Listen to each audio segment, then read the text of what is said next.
నమస్కారం welcome to V3 news లక్ష్యం సమాజ్ హితం నేను స్వాతి ముందుగా బులెటిన్ లో హెడ్లైన్స్ చూద్దాం విజయనగరంలో ఆక్సిజన్ అందక కరోనా రోగుల మృతి ఆసుపత్రి ఎదుట మృతుల కుటుంబీకులు ధర్నా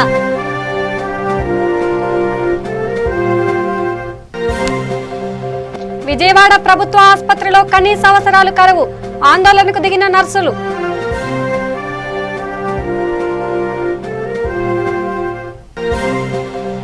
చిత్తూరు జిల్లా పుత్తూరులో కరోనా కల్లోలం పట్టణంలో లాక్డౌన్ ప్రకటించిన అధికారులు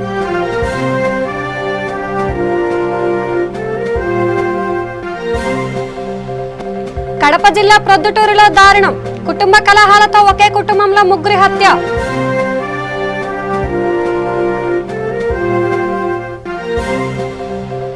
విజయనగరంలో ఘోర రోడ్డు ప్రమాదం అతివేగంతో వృద్ధుని ఢీకొట్టిన బైక్ అక్కడికక్కడే బాధితుడు మృతి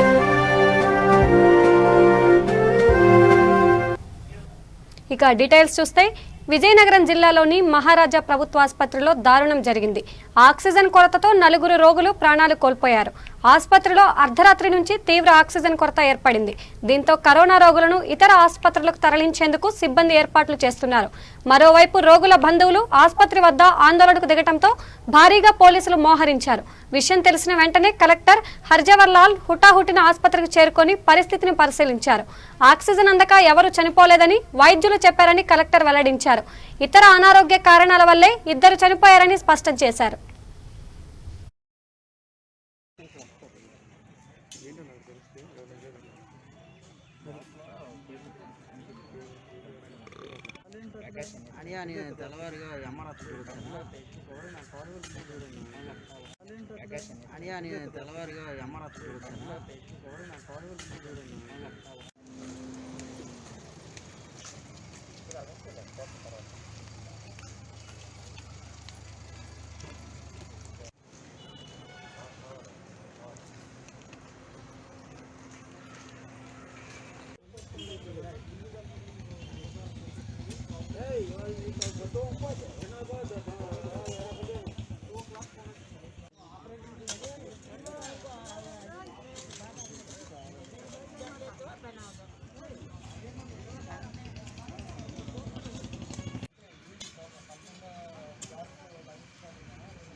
ఇక విజయవాడ ప్రభుత్వ ఆసుపత్రిలో కనీస అవసరాలు కూడా కరువయ్యాయి. కోవిడ్ రోగుల మధ్యలో నిలిచి సేవలు అందిస్తున్న నర్సులకి కనీసం గ్లౌజులు కూడా అందడం లేదు. ఆక్సిజన్ కొరతతో సేవలు ఏ విధంగా చేయాలి అంటూ సిబ్బంది ప్రశ్నిస్తున్నారు. యాజమాన్యం తీరు మార్చుకోవాలంటూ సిబ్బంది ఆగ్రహం వ్యక్తం చేస్తున్నారు. పరిస్థితులు ఇలాగే కొనసాగితే కోవిడ్ రోగులకు సేవలు చేయలేమని, చేస్తే మేము చేస్తామంటూ ఆవేదన వ్యక్తం చేస్తున్నారు.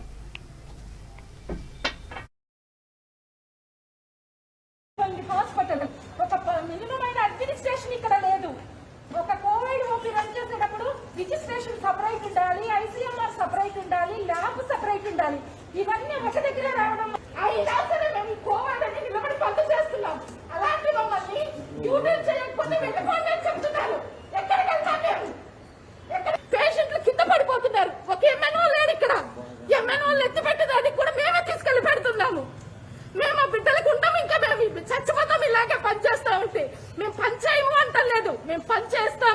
మేము సాధ్యమైనంత అన్ని పనులు చేస్తాము. మాకు ఫెసిలిటీస్ ఇవ్వండి. పేషెంట్ కి ట్రీట్మెంట్ ఇవ్వడానికి డాక్టర్స్ రావడం లేదు, రౌండ్స్ జరగట్లేదు. ఇక్కడ అడ్మినిస్ట్రేషన్ ఎలా జరుగుతుందో కూడా ఎవరికి తెలియడం లేదు. కలెక్టర్స్ కి చెప్తున్నాము, హెల్త్ మినిస్టర్ కి చెప్తున్నాం, ఎవరు పట్టించుకోవడం లేదు. ఎవరు పట్టించుకోకపోతే మేము ఎలా పనిచేస్తాము? ఒక్కసారి గ్లవ్ వేసుకుంటే మళ్ళీ తీస్తే గ్లౌస్ లేవు. గ్లౌస్ మేమే కొనుక్కుంటున్నాము, శానిటైజర్స్ తెచ్చుకుంటున్నాము. ఇంకింతకన్నా ఏం చేస్తాం మేము? కాబట్టి మేము అందరం అడుగుతుంది ఏంటంటే మా ప్రాబ్లమ్స్ సాల్వ్ అయ్యే ప్రకారం ఇక్కడే ఉంటాము. అధికారులు వచ్చినప్పుడు ఓకే అంటున్నారు, తర్వాత మళ్ళీ ఎవరైతే అడుగుతున్నారో వాళ్ళు బాగా టార్గెట్ చేసి అక్కడేంటి ఇక్కడేంటి ఇక్కడేంటి. ఏంటండి ఇది? చచ్చిపోతాము, చచ్చిపోయే స్థితిలో ఉన్నామని తెలిసి కూడా ఈ హరాస్నెస్ ఏంటి? అడ్మినిస్ట్రేషన్ ఏంటి? సరైన అడ్మినిస్ట్రేషన్ ప్రొవైడ్ చేయాలి ఇక్కడ, లేకపోతే పని చేయలేమండి. ఒక ఫార్మసిస్ట్ లేరు, ఒక ఎల్టీ లేరు. వీళ్ళందరూ లేకుంటే ఏ విధంగా పనిచేస్తాం మేము ఇక్కడ? మేము ఒక్క ఊడ్చే పని తప్ప అన్ని మేమే చేస్తున్నాం ఇక్కడ. కలెక్టర్ గారు ఒక ఆర్డర్ పెడతారు, డెడ్ బాడీస్ కి స్వాప్ తీయొద్దని. మాకు మేడం ఇలా ఉంది కదా అంటే మళ్ళీ వెంటనే మేమే వెళ్ళి కలెక్టర్ మేము డెడ్ బాడీస్ కి స్వాప్ తీస్తున్నాం. ఎంసీహెచ్ కలెక్షన్ మాది కాదు, అయినా మేమే చేస్తున్నాం. ఐసీఎంఆర్ ఫామ్ మాది కాదు, అయినా చేస్తున్నాం. ఎందుకంటే గవర్నమెంట్ నీడ్ ఇప్పుడు మాది, మా వల్ల గవర్నమెంట్ కి నీడ్ ఉంది. ఈ టైంలో మేము వర్క్ చేయాలి, మేము చేస్తాము. కానీ సపోర్ట్ ఏది మాకు ఎక్కడుంది? అసలు పేషెంట్లు కింద పడిపోతున్నారండి. ఎక్సెసివ్ గా పేషెంట్లు వచ్చేసేసారు. మేము చేయము అంటలేరు. కనీసం వాళ్ళకి మంచినీళ్ళు అన్నీ ఇవ్వాలి కదా. వాళ్ళు మంచినీళ్ళ కోసం అంతా తిరుగుతున్నారు. మేము వాళ్ళ కోసం కిట్లు వేసుకుని వాళ్ళ మధ్యలో కూర్చుంటే ఉదయం నుంచి సాయంత్రం వరకు మేము ఎఫెక్ట్ కాకుండా ఏమవుతాము? మాకు నర్సెస్ స్టేషన్స్ లేవు అక్కడ. మేము మినిమం అడుగుతున్నాము, ఒక రూమ్ ప్రొవైడ్ చేయండి. ఉదయం అనగా వచ్చి కిట్ వేసుకుని నిలబడితే బాత్రూమ్ దగ్గరికి బాత్రూమ్స్ లేవండి. మా పరిస్థితి ఇంకేం చెప్పుకుంటాం మేము? ఆడపిల్లలమైన మేము పీరియడ్స్ వస్తే కనీసం మార్చుకోవడం, కిట్ మారిస్తే మళ్ళీ కిట్ ఉండదేమో నిలబడిపోతున్నాం. ఆ విధంగా ఉంది మా పరిస్థితి ఇక్కడ. ఇక చిత్తూరు జిల్లా పుత్తూరులో కరోనా తీవ్రత రోజు రోజుకు పెరుగుతున్నందున ప్రజా ఆరోగ్య దృష్ట్యా పుత్తూరులో లాక్డౌన్ విధిస్తున్నట్లు CI Venkatramireddy, municipal commissioner K Venkatramireddy ఉత్తర్వులు జారీ చేశారు. డాక్టర్ రవిరాజు ఆధ్వర్యంలో అధికారులు, ప్రజాప్రతినిధులు, వ్యాపారులతో అత్యవసర సమావేశం నిర్వహించి చర్చించారు. పట్టణంలో ఉదయం 6 గంటల నుండి మధ్యాహ్నం 2 గంటల వరకు మాత్రమే కార్యకలాపాలకు అనుమతిస్తూ పట్టణాన్ని లాక్డౌన్ చేస్తున్నట్లు ప్రకటించారు. మాస్క్ లేకుండా బయటకు వస్తే కేసులు నమోదు చేస్తామని హెచ్చరించారు. ఈ కార్యక్రమంలో పట్టణ ప్రాథమిక ఆరోగ్య కేంద్రం డాక్టర్ లీలా మధురిమ పాల్గొన్నారు. పుత్తూరు అన్నిటికీ సెంటర్లో ఉంది. ప్రతినిత్యం స్టూడెంట్స్ కానీ, బిజినెస్ మ్యాన్స్ కానీ, ఎంప్లాయీస్ కానీ ఇక్కడి నుంచి అందరూ వెళ్తున్నారు. ఇది జంక్షన్ మాదిరిగా ఉంది. మనకు రోజు రోజుకు కేసెస్ పెరుగుతున్నాయి. మనం ఎంత చేసినా కానీ ప్రజల్లో ఒక పూర్తిగా అవగాహన రాలేదు. ఎవరు మాస్కులు పెట్టుకోవడం లేదు. కొందరు టెస్టింగ్ చేసుకుంటారు, వెళ్ళిపోతారు. మనం ప్రైమరీ కాంటాక్ట్స్, సెకండరీ కాంటాక్ట్స్ చెప్పడం వల్ల విపరీతంగా పెరుగుతున్నాయి. ఒక వీధికి మొత్తం ఈరోజు 45 కేసులు అవుతున్నాయంటే ఒక వీధిలో 25 కేసులు వచ్చినాయి. లక్ష్మీనగర్ టాప్ 30 వీధిలో 10 కేసులు వచ్చినాయి. కాబట్టి దీన్ని అరికట్టాలంటే మేము కొన్ని ఆలోచించాము. నిన్న వ్యాపారస్తులందరూ వచ్చారు, సిఐ గారు నేను మీటింగ్ పెట్టాము. వాళ్ళందరూ కూడా ఆమోదించి వాళ్ళే చెప్పారు, సార్ మేము స్వచ్ఛందంగా మూసేస్తాము, మీరు టైం చెప్పండి అని చెప్పారు. మేము కూడా రవిరాజ్ సార్తో డిస్కస్ చేసాం, మిగతా వాళ్ళందరితో డిస్కస్ చేయడం. కాబట్టి కేసులు తగ్గేదానికి మీరు ప్రైమరీ కాంటాక్ట్స్, సెకండరీ కాంటాక్ట్స్ చెప్పడం వల్ల విపరీతంగా పెరుగుతున్న వల్ల కొద్దిగా సడలింపు ఇచ్చేసి టైము మిగతా అంతా క్లోజ్ చేస్తామని వాళ్ళు కూడా చెప్పారు. ఆ ఉద్దేశంతో ఉదయం 6 నుంచి మధ్యాహ్నం 2 వరకు మాత్రమే షాపులు పెట్టుకొని మిగతా టైంలో మూస్తామని చెప్తారు. మేము కూడా ఓకే చెప్పినాము. దీనికి మీకు అందరికీ మీడియా వాళ్ళకి చెప్పి మీరు కూడా అవేర్నెస్ తెచ్చి పబ్లిక్ తెలియజేయాల్సిందిగా ముఖ్యంగా కోరుతున్నాము. రెమెడీసివిర్ వైరస్ ఇంజెక్షన్స్ అవైలబుల్ లేని పరిస్థితి వచ్చేస్తుంది. అటువంటి పరిస్థితులు తెచ్చుకోకండి. ఒకవేళ మీరు కోవిడ్ వచ్చింది అనుకుంటే 15 రోజులు 20 రోజులు హాస్పిటల్లో పడి ఉంటారు. అదేవిధంగా మీకు ఇబ్బంది ఉంది అని ప్రస్తుత పరిస్థితుల్లో 15 రోజుల నుంచి 30 రోజుల వరకు ఇంటి నుంచి బయట రావాకండి. అత్యవసర పరిస్థితులు మాత్రమే బయట రండి. మనవి ఎందుకంటే మనకు వచ్చిన తర్వాత మాకు బెడ్లు లేవు, ఆక్సిజన్ లేవు, ఇంజక్షన్ లేవు అని ఇబ్బంది పడేదనుకున్నా మీరు కనీసం ఈ ఒక నెల 1.5 నెల వరకు జాగ్రత్తగా ఉంటే మాత్రం కరోనాని కట్టడి చేయొచ్చు. ప్రతి ఒక్కరూ సహకరించాలి.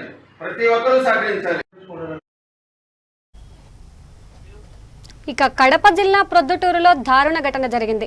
కుటుంబ కలహాలతో కరీముల్లా అనే వ్యక్తి ముగ్గురిని కిరాతకంగా హతమార్చాడు. తల్లి, సోదరి, తమ్ముడిని హతమార్చి నిందితుడు కరీముల్లా పోలీస్ స్టేషన్లో లొంగిపోయాడు. ముగ్గురి హత్యతో పట్టణంలో ఆందోళన నెలకొంది.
విజయనగరం జిల్లా పాచిపెంట మండలం ఘోరు రోడ్డు ప్రమాదం జరిగింది. ఈ ఘటనలో ఓ వృద్ధుడు మృతి చెందాడు. బెల్లాన కన్నం నాయుడు అనే వ్యక్తి నెల రోజుల క్రితం కోనవలస గ్రామంలోని తన కూతురు వద్దకు వచ్చాడు. అక్కడి నుంచి చెరుకుపల్లి వైపు వాకింగ్ కు వస్తుండగా సీతంపేట గ్రామానికి చెందిన యువకుడు మజ్జి చిన్నారావు మద్యం సేవించి ద్విచక్ర వాహనంతో ఢీకొట్టాడు. ఈ ప్రమాదంలో కన్నం నాయుడుకు అక్కడికక్కడే మృతి చెందాడు. నిందితుడిపై కేసు నమోదు చేసినట్లు పాచిపెంట ఎస్ఐ కొల్లి రమణ తెలిపారు. ఎవర్రా బాబు మీద రే రా చెప్తాను రారా అంబులెన్స్ ఫోన్ చేస్తారా ఎవరు మీది సీతంపేట ఎవరి తాలూకా జట్లోలే ఉండరా ఇలా ఒగ్గి దెంగితే రా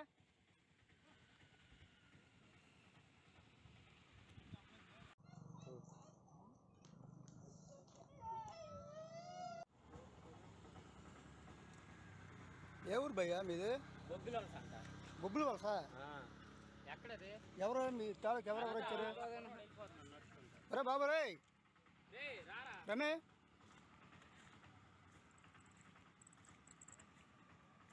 ఏ ఊరు రా బాబు మీద రే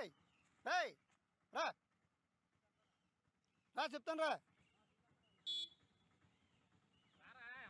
రారా అంబులెన్స్ ఫోన్ చేస్తారా ఎవరు మీది సీతంపేట ఎవరి తాలూకా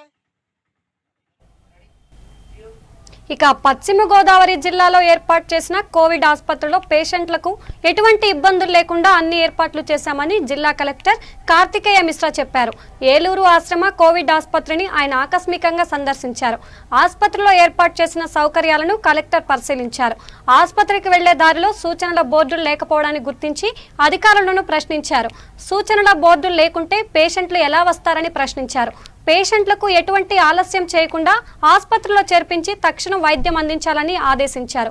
భోజన ఏర్పాట్లో గాని మందులు ఇవ్వడంలో గాని ఎటువంటి ఇబ్బంది లేకుండా చూడాలని అధికారులకు సూచించారు. అనంతరం ఆయన మీడియాతో మాట్లాడారు.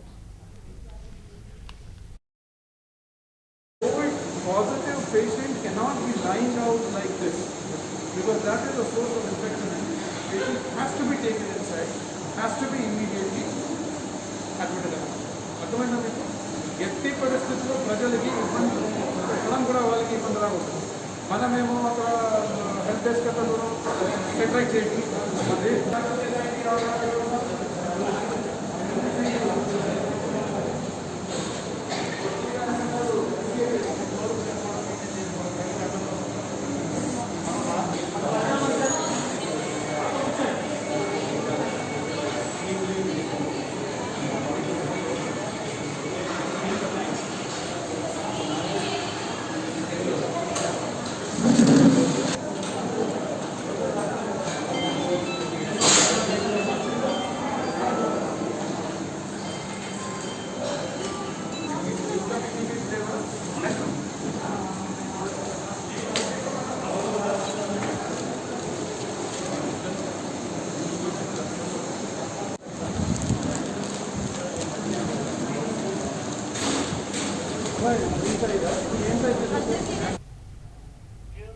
ఇక వైసీపీ ప్రభుత్వం వడ్డెరలను పూర్తిగా విస్మరించిందని, వెంటనే వడ్డెర్లను ఎస్టీ జాబితాలో చేర్చి కార్పొరేషన్కు నిధులు కేటాయించాలని టీడీపీ రాష్ట్ర కార్యదర్శి దేవెళ్ల మురళి డిమాండ్ చేశారు.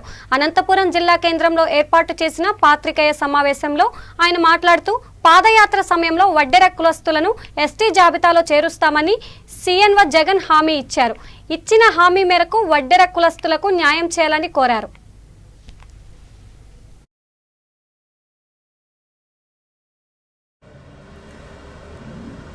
రాష్ట్ర ప్రభుత్వం అధికారంలోకి వచ్చి 2 సంవత్సరాలుగా వస్తున్నది. అధికారం రాకముందుగా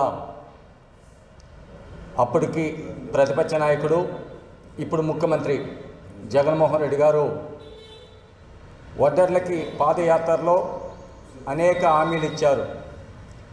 ముఖ్యంగా ఈరోజు రాష్ట్ర ప్రభుత్వాన్ని మేము ఈరోజు తీవ్రంగా ఖండిస్తున్నాం. ఎందుకంటే వడ్డర్ని ఎస్టీ జాబితాలో చేరుస్తానని, వడ్డర్లకి ఎమ్మెల్సీ ఇస్తానని, వడ్డర్లకు అన్ని రకాలుగా ఆర్థికంగా, రాజకీయంగా, విద్య, ఉపాధి అన్ని రకాలుగా వడ్డర్లను ఆదుకుంటానని చెప్పిన ప్రభుత్వం ఈరోజు వడ్డర్ని గాలికి వదిలిపెట్టి జగన్మోహన్ రెడ్డి గారు వడ్డర్ని యోచించి పాలిస్తున్నాడు. ఎందుకంటే వడ్డర్లంతా ఒకే కులంగా ఉన్నప్పుడు ఇప్పుడు వడ్డర వడ్డీలని ఎడగొట్టి వడ్డర్ని పైన దాడులు కానీ, వడ్డర్ల పైన హింసలు కానీ అనేక ఇబ్బందులతో ఈ రాష్ట్ర ప్రభుత్వం ముందుకు పోతున్నది. నేను ఈ ప్రభుత్వాన్ని ఒకటే డిమాండ్ చేస్తున్నా, ఈ 2 ఏళ్లలో వడ్డర్లకు సంక్షేమ పథకాలను ఇచ్చి పెద్దపీట అని చెప్పుకుంటున్నది గొప్పగా. వడ్డర్లకి ఎక్కడైనా ఎప్పుడైనా ఈ 2 ఏళ్లలో వడ్డర్లకు ఒక 10,000 రూపాయలు సొసైటీ ద్వారా గుండా నిధులు కేటాయించినారా?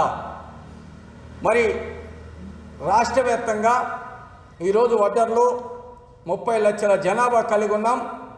ఆ రోజు ఎమ్మెల్సీ ఇస్తా అని చెప్పినారు, వడ్డర్ని ఎస్టీలో చేరుస్తా అన్నారు. వడ్డర్లకి నామినేటెడ్ పదవులల్లా కూడా పెద్దపీట వేస్తానని చెప్పిన జగన్మోహన్ రెడ్డి గారు వడ్డర్ని గాలి కుదిలిపెట్టి వడ్డర్లకు తీవ్ర అన్యాయం చేసింది వైఎస్ఆర్ పార్టీ అని కూడా ఈరోజు తీవ్రంగా ఖండిస్తున్నాం. ఎందుకంటే గతంలో తెలుగుదేశం పార్టీ అధికారం ఉన్నప్పటికీ వడ్డర్లకు 4 ఏళ్లలో 132 కోట్లు సబ్సిడీ కేటాయించిన ఘనత తెలుగుదేశం పార్టీది, నారా చంద్రబాబు నాయుడుది. రాష్ట్ర ప్రభుత్వం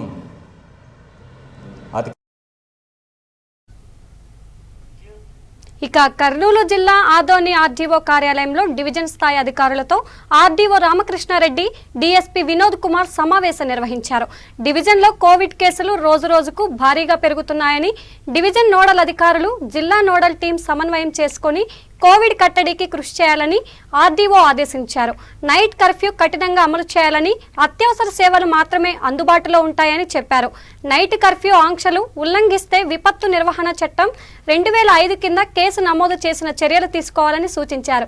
ఈ కార్యక్రమంలో DSP Vinod Kumar, municipal assistant commissioner Madhusudan Reddy, tahsildar Ramakrishna, doctor Ravinder Reddy తదితరులు పాల్గొన్నారు.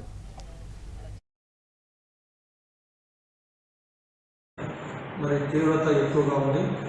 ఈ కరోనాను, ఈ సెకండ్ వేవ్ అరికట్టడానికి మరి డివిజన్ స్థాయిలో కూడా జిల్లా స్థాయి నుండి కలెక్టర్ గారు ఇచ్చే ఆదేశాల మేరకు అన్నీ కూడా ఇక్కడ అమలుపరచాలనే ఉద్దేశంతో మా డివిజన్ స్థాయిలోని అందరి అధికారులతో కూడా సమన్వయ సమావేశం ఏర్పాటు చేయడం జరిగింది. మరి ఇందులో ముఖ్యంగా చర్చించిన విషయాలు, ఒకటి మనకు జీఓఆర్టీ నంబర్ 169 మేరకు నైట్ కర్ఫ్యూ అనేది విధించబడింది. రాత్రి 10 గంటల నుండి ఉదయం 5 గంటల వరకు ఈ కర్ఫ్యూ అమల్లో ఉంటుంది. మళ్ళీ ఈ జీవో ప్రకారం మనకు స్పష్టంగా ఎగ్జాంప్టెడ్ కేటగిరీస్ కాకుండా, ఎగ్జాంప్టెడ్ పర్సన్స్ కాకుండా మిగతా వాళ్ళు కూడా ఎవరు తిరగడానికి వీల్లేదు. కాబట్టి ఆ విషయాలన్నీ కూడా మనం అంటే ఇందులో కొంత ఎగ్జామ్షన్స్ మనకు print and electronic media, telecommunications, అదేవిధంగా petrol pumps, gas, power generation, water supply, cold storage, private security service, units of services which require continuous process, food delivery services వీటికి ఎగ్జంప్షన్ ఉంటుంది. మరి మిగతా వాళ్ళందరూ కూడా పర్సన్స్ కూడా ఒక front line workers on emergency duty, అది కూడా ప్రొడక్షన్ ఆఫ్ వ్యాలిడ్ పాస్ వాళ్ళ దగ్గర ఐడెంటిటీ కార్డు ఉంటే తప్ప వాళ్ళు కూడా తిరగడానికి లేదు. మిగతా వాళ్ళు ఎవరు కూడా ఈ టైమింగ్స్లో తిరగడానికి లేదు. కాబట్టి నైట్ టైం కర్ఫ్యూ అనేది చాలా పకడ్బందీగా అమలు జరుగుతుంది. అందువల్ల మిగతా శాఖల ఎమర్జెన్సీ సర్వీసెస్ వాళ్లకు పోలీస్ డిపార్ట్మెంట్తో సమావేశం ఏర్పాటు చేసి వాళ్ళకి చెప్పడం జరిగింది. మరీ ముఖ్యంగా ఇది సమ్మర్ కాబట్టి చాలా చోట్ల ఈ జాతరలు, దేవరలు, అదేవిధంగా మనకు పరీక్షలు, ఉత్సవాలు ఇవన్నీ జరుగుతున్నాయి. ఇవన్నీ చేయడానికి లేదు.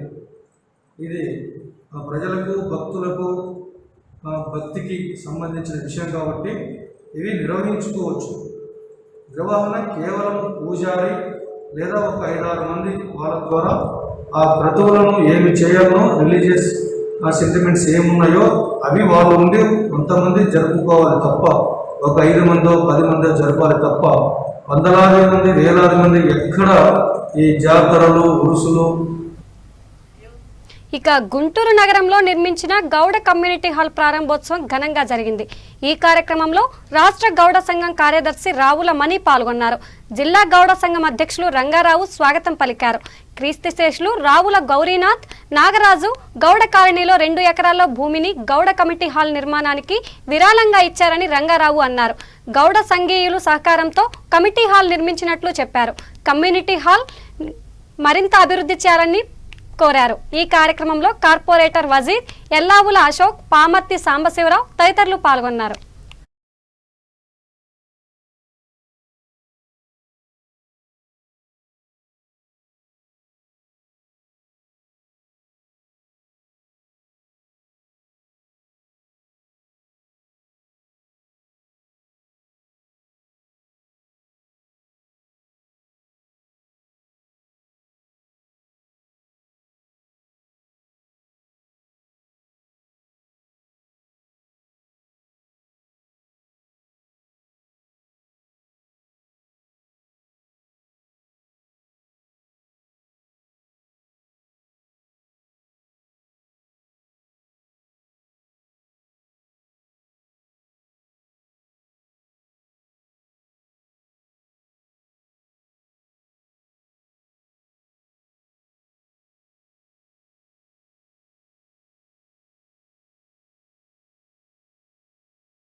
ఇక విశాఖ సింహాచలం దేవస్థానంలో సిబ్బందికి కరోనా టెస్టులు చేశారు.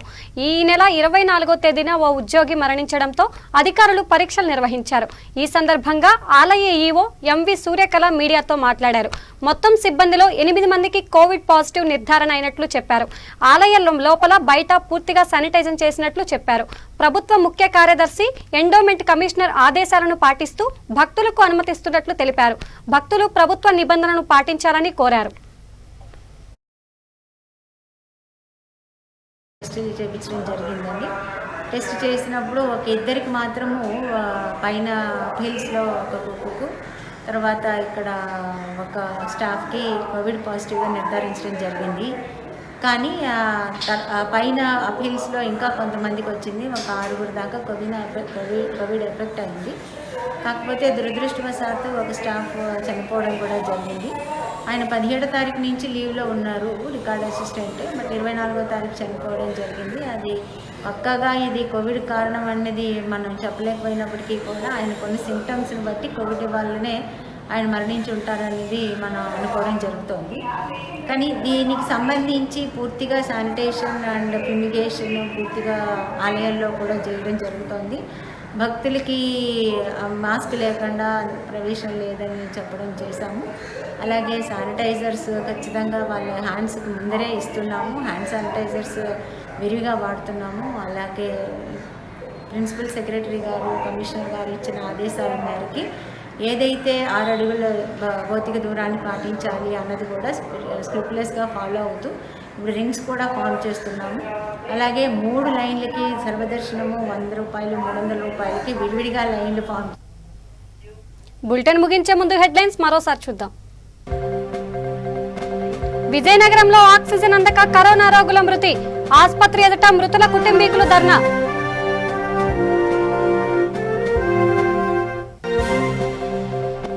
విజయవాడ ప్రభుత్వ ఆసుపత్రిలో కనీస అవసరాలు కరువు. ఆందోళనకు దిగిన నర్సులు.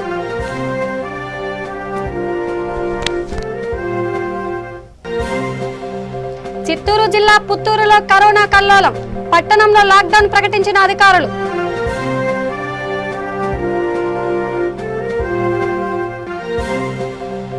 కడప జిల్లా ప్రొద్దుటూరులో దారుణం. కుటుంబ కలహాలతో ఒకే కుటుంబంలో 3 హత్య.